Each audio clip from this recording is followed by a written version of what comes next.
Hey, I know you. You hear me now? I hear you now. All right, I got you too. Cool.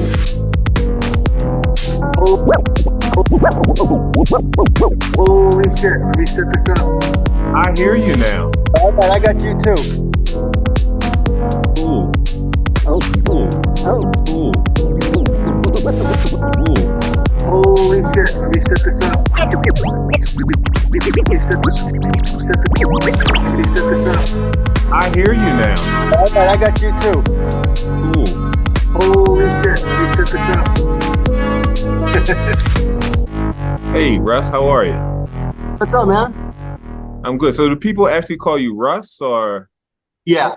have a lot of names? You should talk to the exes. Right? Welcome to my humble setup. I see your little sex kitty there. Yes, sir. Still very strong, too. Still very strong. That's my baby right there. I didn't know you had a Phantom too. Yeah. Phantom, Panther. I got rid of my Zealot and the Endurance. That Phantom deck's got to be the most popular deck in the probably industry out there for a shortboard. Yeah. Everybody's using now. If I had that thing when I was a kid, I don't know where my life would be right now. I hear that. I mean, I did pretty good with a regular kick push, but that Phantom's on another level. Yeah. It needs a kicktail though, and I've seen there's a company or two that makes a kicktail. Somehow you can like bolt onto it. So I really want to get that. Ace deck, the Stella has the kicktail. It's the exact same deck with the kicktail. That deck is like the most common deck on any mini. You know what I mean? So many different companies use it. They put a kicktail on it. Yeah. There's another one that put a kicktail on it too, but I can't think of the name. It's not a popular brand. It's one of those like Amazon brands. Right. I just saw a video, and the guy was showing a deck. He said it looks just like the Phantom deck without the drop down. So let's talk Propel. Let's talk pivot. Let's talk pivot. Who had the idea? On the design team for Pivot. That's Mike Menard was the lead on that. I was on the design team, but I wasn't the lead. Okay. Mike Menard's the lead on that. He's more of a street guy than I am. I'm kind of more of our off-road guy, Endeavor X4S. Okay. But anytime we design something at Propel, it's basically a design team that gets together between 5 and 7 different people, depending on which part of the design we're talking about, and everything gets voted on. So it's not like one guy came up with the X4S and one guy came up with the Endeavor. We all give our input to designs, and then the engineers take it back to the drawing table, and then we all get together again at night and hash it over and make changes and keep going back and forth. And anything that's going to be a major change, we vote on. So it's always a group effort. It's never like it's a one person thing or anything like that. Right. Because I was like, you guys did suspension boards forever. Right. The reality of that is that it wasn't kind of like we just thought of it. Again, Mike, who is the lead on this, is also our lead in marketing. And, we haven't been in the 2-in-1 space. We've only done suspension boards, but we know that we could put a board in the 2-in-1 space that would outshine the other boards in the same space for less money. So we figured it would be crazy not to do it. We could we could enter the 2-in-1 space. We could offer the riders a value now, and, put a little heat on the other companies to either bring their prices down or to bring their pack size up or whatever it needs to be, to make it a value compared to Propel. But we're always going to come in at that level. We want to shake things up. If we can do it for a better price, we're going to do it for a better price. Our goal is to get these boards under people's feet, and once they ride Propel, they'll come back to Propel. So that's our main motive there. We like to think our products lure them in, and our customer service and products keep them here. So Mike woke up and said, "Hey, let's do this," and everybody else said, "All right." Well, we were talking about what we were going to do next. If we were going to do a mini or an X4S makeover, or just what would be the most effective board to put into the industry right now. And 2-in-1 just seemed like a natural fit because we haven't done that yet, and we do have the capabilities to fit a product or two in there that can be really competitive. And we had been working on our battery case design, which is basically designed more for the longboard, style of a board that drop in from the top type of a thing. That with the BVR, it was just kind of like a no-brainer. It's time to do a 2-in-1, so that's what we did. So how'd you come up with the BVR? Well, first of all, what's the core layer? on the The, BBR. co- the core isn't as like, okay, like, so on the X4S, the core is a foam core, and Right. that's vital because you have a foam core and then you have, a carbon fiber outer skin. With the BVR, it's totally different. The core is basically the remainder of what's left of unused space. It's not like we designed a certain shape core or anything like that. The core is just kind of left over. The magic comes in the way that they layer the glass and then the fiber and then the glass and how many layers of each and which direction they go and things like that. And I can't even tell you how many boards we actually built with our board manufacturer and threw away, just trying different things and different things and different things, put them on the vibration machine, see where they're at. And it's crazy how different some of the different combinations can be, as far as the vibration that you get out of it. And after just trial and error, the board that we made pivot now is the one that we found performed the best, in all the testing. It's hard to test like that when you're doing that in a factory or in a lab type of a situation. Propel is run by engineers, so everything is all about the testing. But Right. you can see we put the video up online that shows how we test it, the dampening, how damp it is. I think it narrowed it right down because I didn't get to ride the different boards during the testing, but the guys at the factory who are all riders, they were given the same feedback as the machine, basically like, oh no, the one that shows that it's super vibration, you can't even stand on it. Your teeth just chatter and it's terrible. Okay. So we just went for the one that narrowed down, was the most damp, eliminated the most vibration. That was what we went with. And it's pretty much just that simple, and it's working. How about with the flex? Because the vibration and the flex of the deck, I imagine they gotta Yeah, coexist. they're kind of two in one. If you layer those carbon fibers a certain way, it's going to make the deck more rigid, which is going to show in your vibration testing and all that. So again, that looking for that sweet spot. And like when I said it just works, the one with the lowest dampening also has just like a perfect amount of flex. It's not too soft, it's not too hard. You don't feel like you're riding a plank, but you don't feel like you're riding a sponge either. So now you can take your bushings and really play with it there. And to me, I haven't ridden on polyurethane wheels since I was 19, I don't think. Last time, and I pushed a board, and Right. that's still not for me. I'm so spoiled now with the pneumatics and all the suspension and all that stuff. Endeavor will always have my heart. That's going to be my forever board forever. Yeah. But I do love riding pivots because I do a lot of utility riding around here, over to the supermarket or to the mailbox or whatever. And Right. that's an easy board to grab. It's nice and light. I can throw it under my arm. Yeah. Um, so I've been finding myself riding that one a lot lately. But again, when we're talking about the vibration and the flex of the board, I'm at the low end of the scale. I'm 135 to 145 pounds, so I really don't flex things like a lot of the average riders do. The average guy is 200-pound rider, 190 to 210 pounds. So they're a different rider than me. So my opinion really doesn't give a lot of weight. In my opinion, it doesn't. Compared to somebody else like your size, if I just gave you a board and you're used to riding these types of boards, I'd be more interested in your opinion than mine. Right. Right. I get that. I was talking to Tommy Boy a couple of months ago. He makes the custom decks, and each one is specifically designed for somebody's weight and how much Right. flex you want. So, Right. the fact that y'all went through many different iterations of your deck before you found the perfect sweet spot, how universal is that sweet spot? Yeah, well, so we have three guys that do the test riding, and two of them are also the same guys that do all the range testing. Right. And we have three different weights. One guy's 155 pounds, one guy's about 175, 180, and the other one's about 205.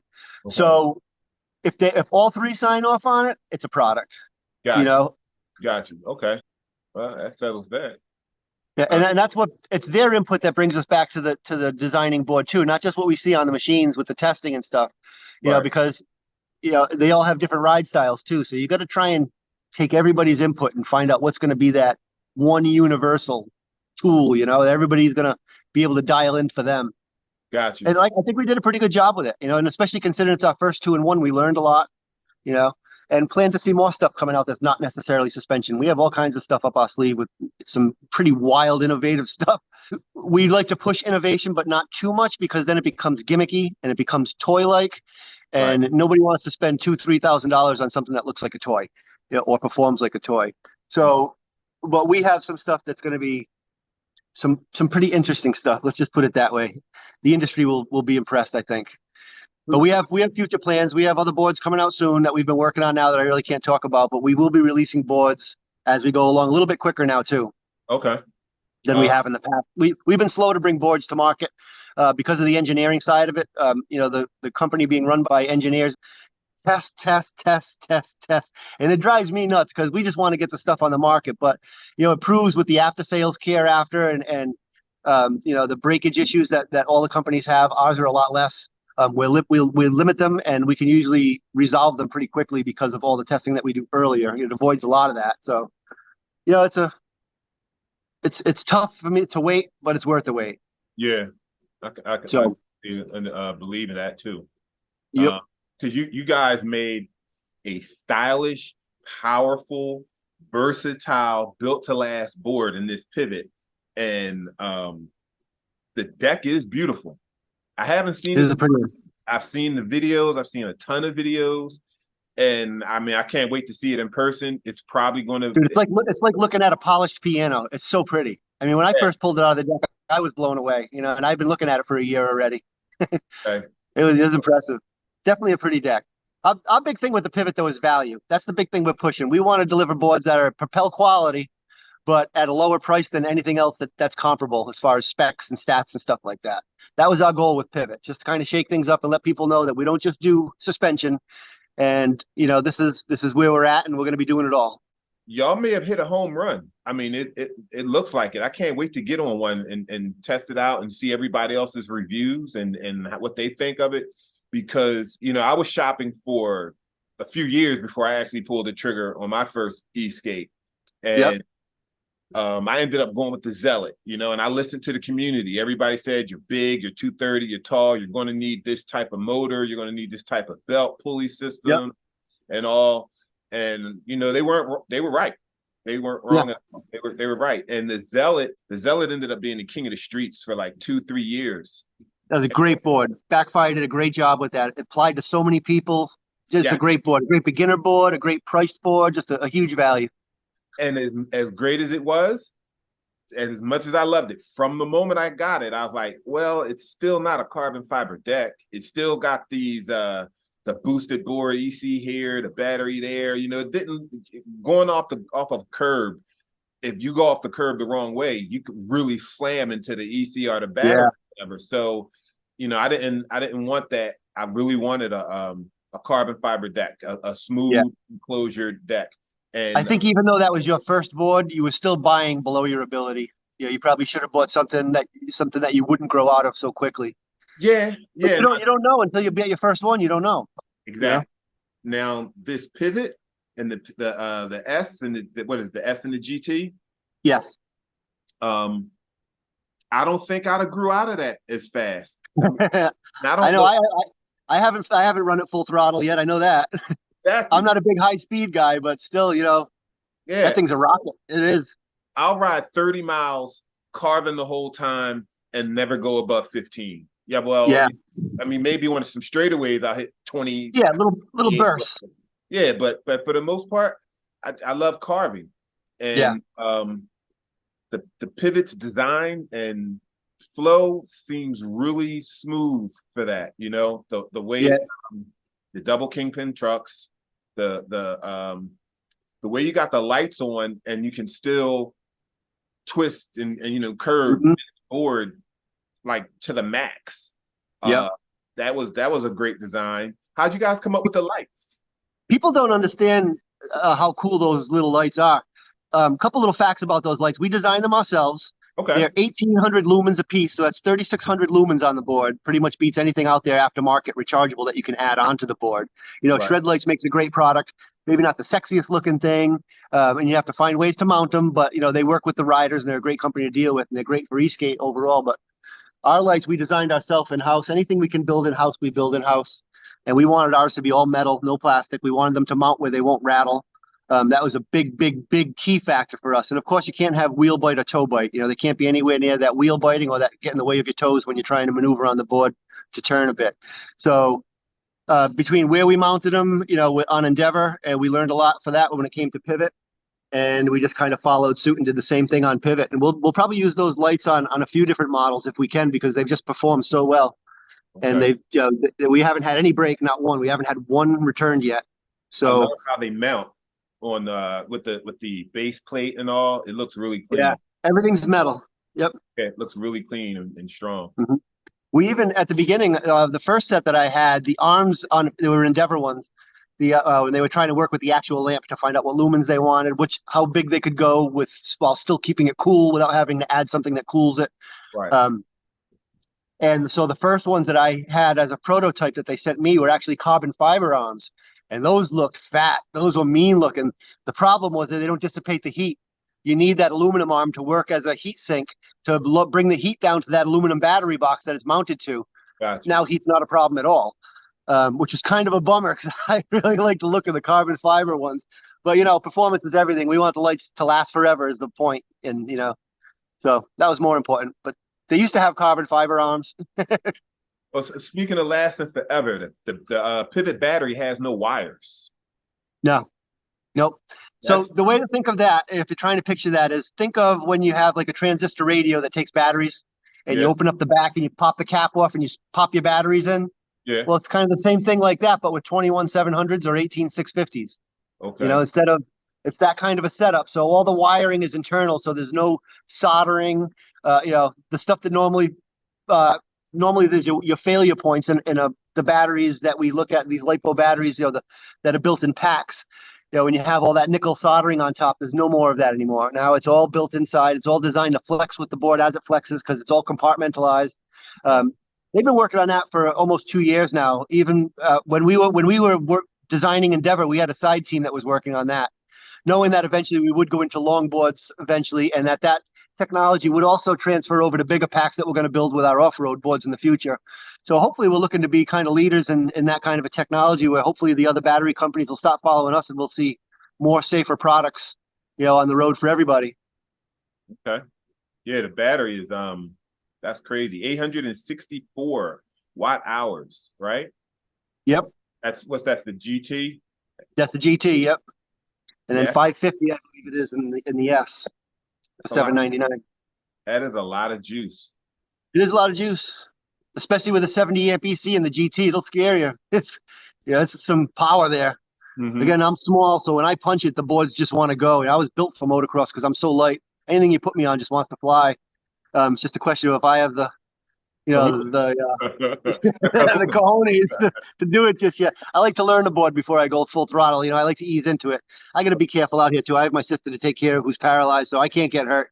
So I like to, ease into those high speed tests and have grass nearby to bail out on and all that kind of stuff. But again, I'm like you. I'm a 10 to 15 mile an hour carver. Snowboard turns. I love that kind of stuff. Going from tight little turns to medium to big wide swooping turns, and then bring it in tight again. Jump off a little curb, pop back on a curb. That's the kind of stuff I like to do. Exactly. Like we have these beautiful bike trails here in Florida. I can't do that. That whole straight forever. Ugh. My hips lock up. My knees lock up. It's like, forget it. I can be in downtown from where I live in 7 minutes on the bike trail. It's a half an hour car ride.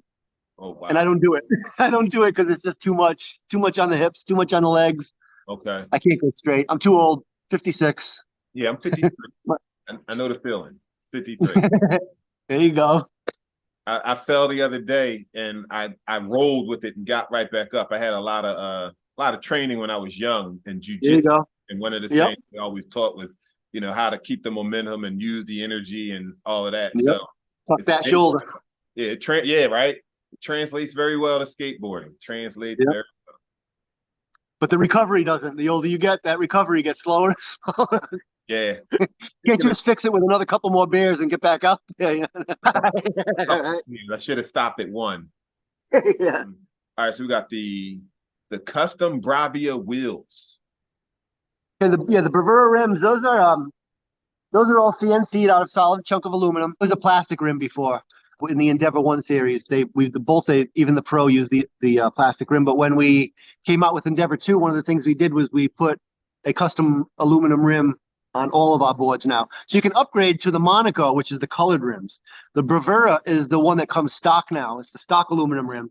But the Bravura are the ones that you can upgrade. The ones that we just had on sale a little while ago. We did a half price sale on those.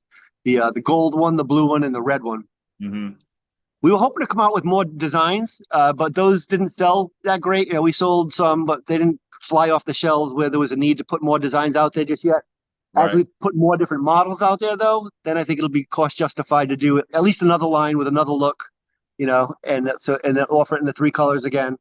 You can also apply any of the rims that we use, like any of the sevens will fit on any of the, like, so the red, gold, and blue will fit on anything except for the pivot. They'll fit on any of the Endeavors, whether it's the GT, the S, the Pro, but they don't fit the pivot. That's what a lot of people have been asking lately. It's a different size axle, so the bearing is different. One thing I haven't asked is if you can use a different bearing, perhaps, to accommodate for the axle. That might be something I could talk to the office about. And they could find out. About just now. Yeah, that seems like it would be pretty realistic if the bearing exists. It would be just a matter of finding it. But that's something I can acquire, and I'll put that in my notes for tonight. Cool. Always find the positive every day. Every day. Speaking of the bottom dropping out of something, let's talk about that ESC dropping out the bottom. That was genius. Whose idea was that? Like that. I'm right now. I'm in the middle of. So they just sent me another test ESC. So I pulled that out to put it in. It's the first time I've actually done it, and it was just so easy.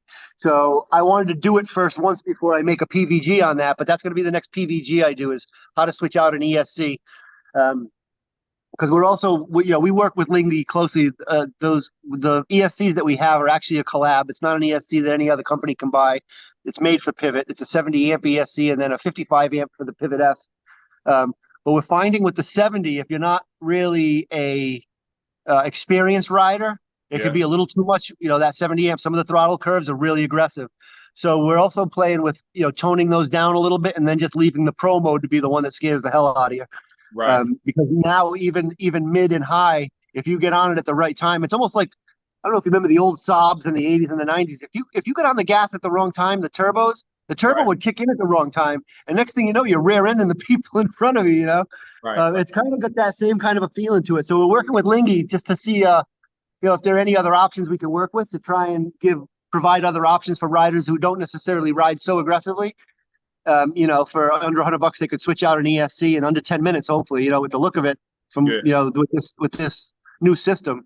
And another nice thing too, is it keeps the ESC and the battery completely isolated from each other.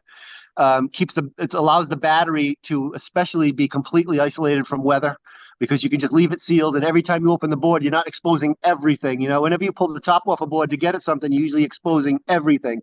You're jeopardizing your seal from the factory, of course. They never seem to go right, no matter what brand, no matter what board. Once you take a board apart, it's like a car, and you put it back together. You never get those same exact factory seals. But the gasket on that box is so big and beefy and thick, it's kind of hard not to know that you're sealed, when you put it back together again. It's pretty confident build, just looking at the way it's designed, the way it's built, the ease and simplicity of it, and it's just a well thought out design. I think other companies will probably catch on and start doing the same as well. But hopefully not.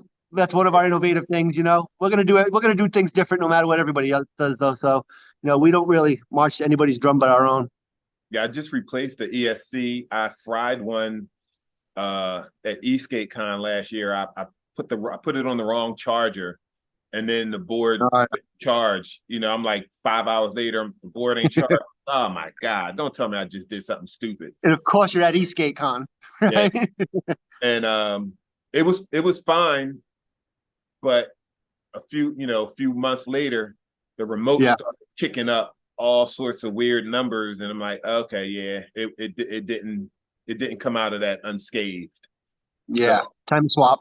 Yeah, time to swap the ESC, and like you said, I had to take off the grip tape, unbolt the top cover of plastic or whatever, and then do all the work. I'm looking right at the battery and everything else, and I'm like, man, this was not what I wanted to do. I just wanted to swap the ESC whole overhaul, which I'm basically, I could do at this point because everything's open, everything's exposed.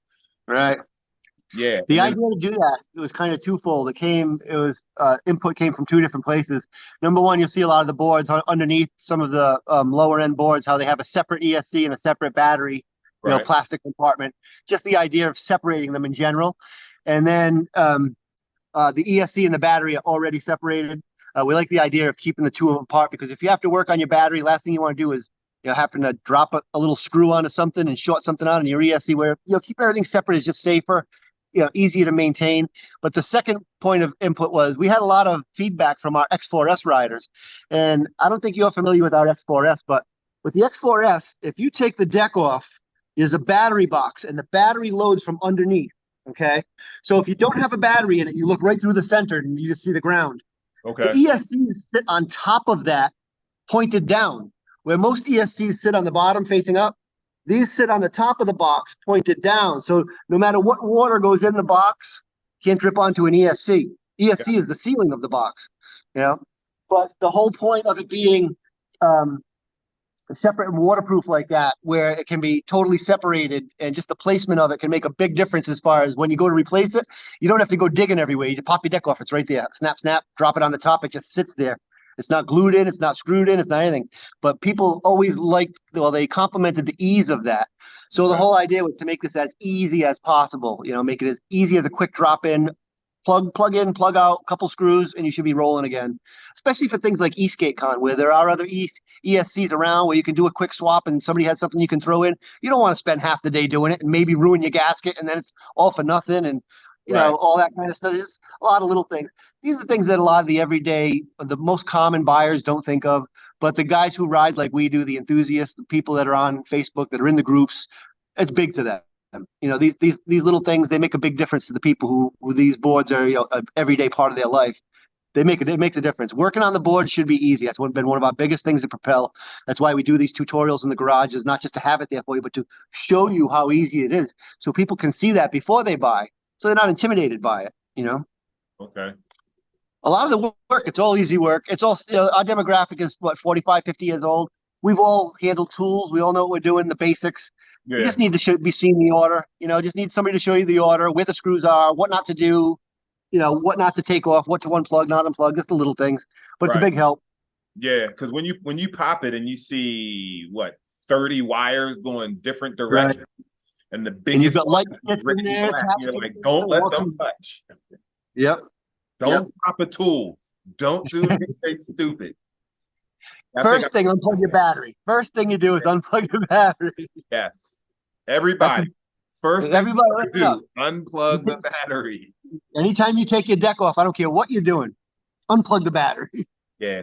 And it's also the last thing you do before you put the deck on. Plug your battery back in. I didn't realize, I burned out an ESC. I didn't realize that you couldn't plug things into a VESC with the battery plugged in. Certain things you can. You can plug your USB in, but you can't unplug a phase wire or plug that back in. You end up frying that side, which I learned the hard way. Expensive lesson. So I like to pass that tip on anytime I can. Unplug first, plug back in last. Gotcha. The ESC coming out the bottom was genius, and the 70 amps is plenty. And the board is sexy and thin, and the price is right. I just wanted to call you and say congratulations. And I really hope that this board becomes the next king of the streets. I don't see why it wouldn't, and I'm personally pushing it very hard. We appreciate your support online. I mean, you don't even own one. I appreciate it. A lot of people respect you because you're on all the time, and you're a no bullshit kind of guy. I know you got your balls busted a lot about the Sex Panther and stuff, but you stayed true. And you're like, look, hasn't broken down. Right? You made me a believer. I mean, it's been a quality board for you, so I won't knock it again. I knocked it because of the name, but I won't knock it now. That's the rep you have. The ESC on that board, I don't know how he did it or what he used, and I really want to talk to him, because I work out at a football field, and my board can be at the other end, 100 yards away. I hit the remote, it comes right back to me. Even if the remote buzzes and says, "Oh, you're too far away," it still controls the board. So I'm like, okay, I'm in a danger zone, but it's 100 yards and it's still controlling the board. Whereas other boards, if you walk 10 feet, your remote starts buzzing. 20 feet. I made a video where I sent the board over a hill, and once it went over the hill, which was only 30 feet away, the remote started buzzing. I'm like, oh, wow. And I'm in a grass field, so I knew it couldn't have been, a whole bunch of interference from anything else. Right. And I just said to myself, wow, this board is two times as much as my Panther, and the remote, is not as good. Yep. Usually that has to do with signal strength, and that signal strength usually has to do with the antenna placement. They all use a 2.4 gig signal, so there's not much difference there. A lot of it has to do with where you put it. We also, like the way we mount our antenna, we turn our whole battery box into an antenna by making direct contact with the metal. plus the antenna's outside of the box, not on the inside of the box. My Endeavor Pro's a lot like that. We actually shows you a number of for the signal strength in the bottom right corner. It's the VX2 remote. Right. And it's the same thing. It's similar to Panther, where any of my other boards, my old Ecomobiles, and even my X4S and stuff, can't get anywhere near as far. Man, you guys are smart. You guys are really smart. I can't. I wish I was closer. I'd pat you guys on the back. On the back. I honestly can't take much credit. I just know what looks cool. I know what the riders want. I know what looks cool, but that's my part of the design team. We have guys that know electronics inside out. I know aesthetics. Mike knows marketing. He knows every board, every stat, every where to place these boards, what we need to do as far as where to place them in the industry, and then we get the engineers in on it, and then the magic happens. So the fade to black, that was your idea on the what? The fade to black carbon fiber, the way it fades. Oh, that was actually one of the engineers. That was actually the owner's idea. Javin Zhu is the owner. He's an engineer. That was his idea because he noticed that when they were at the factory one day and they were pulling off different, they had 4 or 5 different models to try, different layerings, different to test out back at the factory. And when they were painting on one was half done, and they were going to paint the whole thing black, and they had just done the paint on the edges, and it was just a really cool look how you fog the edge with black, and then the carbon fiber comes out. Yeah. So even though it was an unfinished board, it became a finished look. Yeah. It was an accident. But Javin's the one that noticed it, and he's the one that liked it, and he brought it to us. He brought it to the team. He's like, guys, when we were at the test thing today, we noticed this. What do you think? And he had some pictures that really showed it well, and we were all about it. We were like, definitely, let's do that.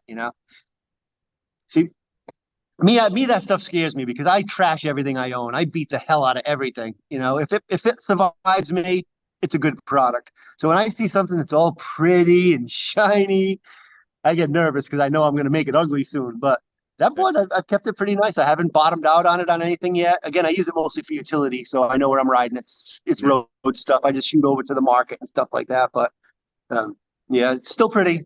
Still pretty. Are you familiar with? There's a Chinese battery company called CAT. I forget the name. It's something. The A is for amperage, and I forget what the L and the T stands for, but they have made a battery out of sodium instead of lithium. Okay. Because sodium and lithium are like neck and neck on the periodic table. Yeah. And this thing is like 400 times stronger than lithium and charges in 10 minutes. Like you can charge it. They're doing that with hemp now too. Have you seen the hemp batteries? I have. My friends went from CBD to hemp. They were already in the hemp space, so now they're looking at agricultural hemp. Doing a lot of stuff. I have friends that do clothing. I have friends that do hemp concrete, hempcrete. The Declaration of Independence was written on hemp paper. Bet your ass it was. And if you were going to live here, you had to grow 2 acres of it. Where did America go wrong? Enough about that. But yeah, hemp batteries, sodium batteries. We're always open to new technology, anything like that. We're like I said, these guys are engineers, so they're always looking for something new. Always ahead of the game. One of the best things I like about Propel personally, having worked with a few other companies before, is okay. Good example is when I would give an idea at night. So China, we're offset hours, so a lot of times I don't start talking with them till 10, 11 o'clock at night. We'll talk till 2, 3 in the morning. Right. Mike and I are both the night owls. He lives in Canada, so that's just a good time for us all to be on. That's when my sister finally goes to sleep, and I'm freed up. And it's a good time for us to all chat. But when I would give them an idea at night, where we'd talk about something, be like, yeah, well, hey, how about if we put a fin on it over here? And they'd be like, okay, what do you mean like this? It's like, no. And I can't draw for shit. And I would try, and I would give them the idea. But anyway, I'd wake up the next morning and they'd be like CAD CAM drawings of the idea that was in my head that I did a terrible job of relaying to these guys. But they would do like 6 different versions of what they think I meant, Right. And then show it made, then I'd get a Google document showing the different braking strengths if we made it out of this aluminum or this steel or this. So it's all this data where before with, I don't want to mention a brand name, but with other companies I give them an idea and I would never hear about it again. And I'd assume that they took the idea, they liked it. I got the nod of approval, the whole yes. And then the board comes out 2 months later and it's totally not what I had in mind, totally different. And a lot of times it would, be a negative on the board. It was like, I wish you just left it off altogether, you know, and it was so frustrating. So now to come into this atmosphere where I give just a little bit of feedback and these guys know exactly what I'm talking about. And then I wake up to the same thing, but even better, you know, that's my idea, but it's even better. Oh, look, they mounted it differently. So now it doesn't have to, you know, now it can't get hit from the outside or whatever. It's something I didn't think of. And it's just the way the team, you know, it's like, I don't know, you ever been with a girl where you think like each other? You've been with a girl so long you can finish each other's sentences, you know each other so well. It's just like that. Years It's I've like, been with my wife. oh, that's beautiful, man. And we say a lot of the things, like I'll think it and she might say it, or we'll say it in unison. Well, you'll think it and she'll start doing it. Well, we haven't got No there yet. words. We're working on that. But yeah, she's definitely like she's there. We got that connection, you know. Yeah. It makes it really satisfying being on a team like that, you know, and just the way everything's so fair. And I just love the company as a whole. The owner has just a great morals, his ethics, everything is so on point. Safety is always first, no matter what. Forget money, forget safety, safety, safety. That we are preach that nonstop. Anytime we go through a design, the first thing we look for is not how cool it looks, not how well it rides. Is it safe? That's number one. We're going to put it through all the safety tests. We learned a lot when we were crash testing X4S. That was, you know, the flagship board when the company first came out. And I think they crashed about 70 of them. Damn. Just learning crash dynamics of single wheel impact. Believe me, it's saved money in design with all the models that we have out now. There are little things in our boards that other companies don't do that people don't notice, that we explain online. How we have parts that are actually sacrificial. That's where we'll make it a $10 part, but it saves the $100 part, you know. And not only that, but we'll, like with the X4S, that upper control arm is designed to bend in a single wheel impact. Not only is it designed to bend, but they work with all different materials and different thicknesses. And the upper control arm, it tapers. It goes from fat to skinny to fat, like a bone does, because a bone needs to be stronger in certain places than others. Well, it also breaks like a bone does. It'll break in the skinny part. And when it breaks, because of the thickness of the aluminum we used, it'll bend instead of snapping. So now you have a bent aluminum rod, which you can kind of bend back and limp your board home in most cases, which is rare in a single wheel impact. Or if it does break all the way, you don't have any sharp edges because it just folded in. The whole wheel just folded in. Okay. No sharp edges. So safety, safety, safety. It's always first with Propel. There's a question I got. The nose on the pivot. Because that's a different nose design. I don't know if people realize it when they look at it, but I mean, that's, you know, I got the nose here, different than your nose. Nose here, these are actually similar noses if the people look at them.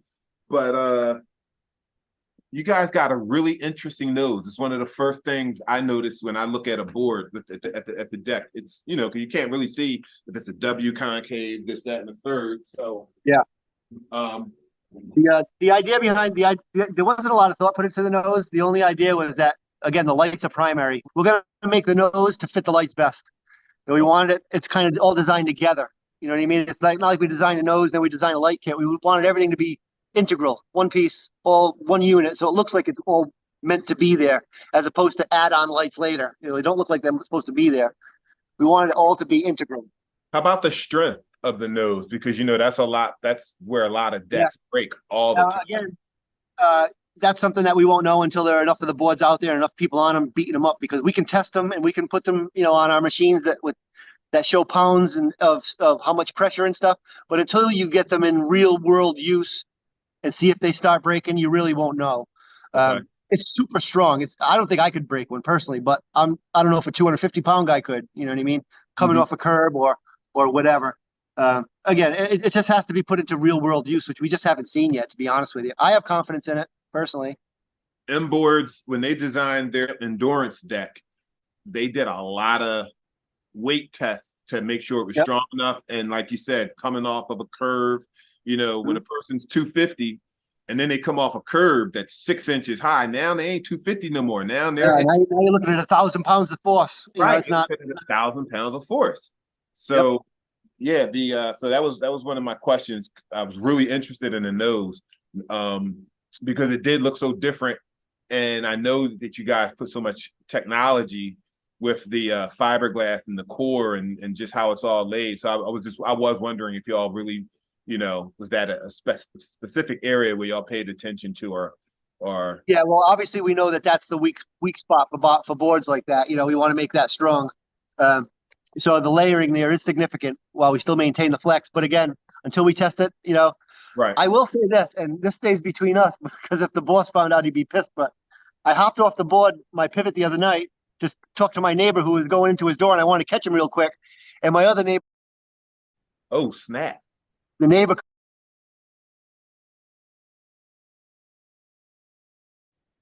didn't even damage the grip tape. So wow.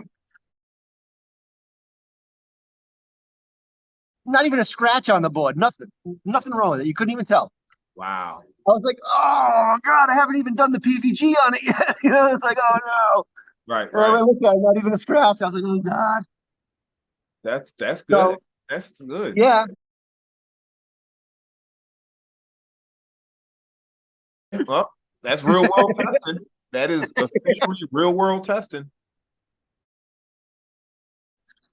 No, I really, that's a good point though. But I'm gonna put that out to the boss that if we have any spare decks laying around, that might be a good thing just to show. Just have somebody stand up on 2 milk crates and jump down onto the thing, a big 250-pound guy, and film it just to show it. Yep, content something like that. Good idea. Mm-hmm. Advertising like that goes a long way because that's a big question with the guys in the 2-in-1 game. Is how strong is that point right there going to be? Because that's everything, Especially, and when you got a board that's so affordable. I mean, in all the notes that I made for this interview, there was one question that I just kept coming back to. How did they do it? How did they do it? How did they make it so affordable? How did they make it so strong? It's just such an amazing board, Yeah, not to be hated by the rest of the injury, but everybody else overcharges. E-skates are priced high. They don't cost as much to make. They don't, I shouldn't be careful how I say this. No, I get it. Not every $2,000 board should be $2,000. Just to put it that way. Right. Yeah. That's all. You can clearly see it on a Black Friday sale when things are like $500 cheaper. It's like, well, right. If that was your markup, if the board was only 2,000 and now it's down to 15, and you're still making money, you're not going to be losing money. Yeah, you still got to ship this thing from China to some of the parts, something. So yeah, I've definitely done the math in my head. Like, wait a second here.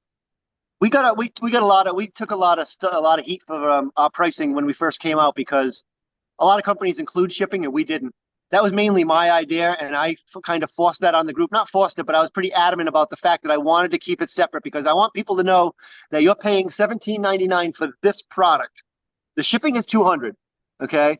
Mm-hmm. But this product is $17.99, so you know what you're paying for because if you're comparing it to something else that has free shipping, understand that other $1,700 product really isn't a $1,700 product now, is it? It's a $1,500 product with free shipping. Yeah.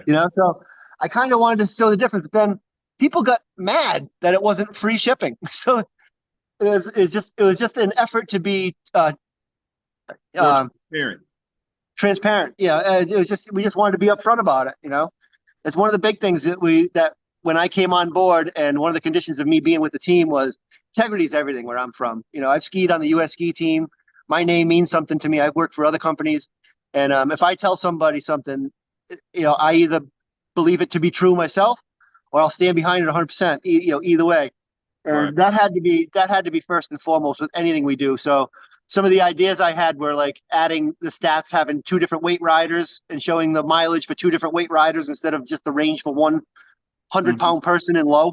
Let's show multiple weight riders under multiple terrains and give these people an honest expectation so they can look at the 2 differences and have a better expectation of what to expect. You don't want to spend $1,500 and get 12 miles out of something that said it was going to give you 25, where if you could look at it realistically and say, I can see the lightest guy getting 25, which means I'll probably get 18 to 20.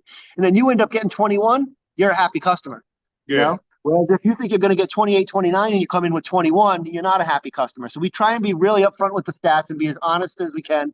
And all the integrity comes into that. And again, same thing with our design. We're not going to design something that's going to break. If it does break, we'll either fix it, we'll make it better, we'll redesign it and get you a new one. We'll do whatever it takes to make it right. Integrity is first. We have a big sign, a big banner that the boss put up in the factory. It says, "Would you let your children ride it?" Yeah. Big banner. It's in Chinese, but that's how it translates. Would you let your child ride it? Yep. And that's all. That says it all right there. Yep. Honor, integrity, quality. That's where we're at. Yeah. And we feel it's built a pretty good foundation for us. We follow that up with some good customer service and pay attention to your riders. And so far, we have a pretty good formula. Yes, you do. We're happy. Yes, you do. I'm proud to be a future owner. There you go. Proud to be a future owner. So appreciate you, man. Hey, I appreciate you. Integrity, honor, safety. That goes a long way. I mean, that's the beginning and the end. That's it right there. These things are inherently dangerous enough, right? Let me hurt myself. I'm good enough. I do a good enough job at that. So yeah. I guess we can say our goodbyes. I'm running behind time. All right, brother. So anything you want to say to wrap up? No, I want to thank you for providing the time to do this and bringing a little highlight to Propel. And let everybody know that we're around. You can check out our Facebook page at Ride Propel. Check out our website at ridepropel.com. And if you have any questions, find me online. I'm always around. Always. Everybody will tell you. It's always around. Always. If you need me, I'm here. And if I can't answer your question, we'll get you to the person that can. Okay. All right, brother. You have a good day. You too. God bless. And look forward to talking to you again. Right on, man. You have a good day. You too. Bye-bye. Thanks, bro. I don't know how to shut this thing off now. There you go. I'm going to hit it. God bless. See you. You too.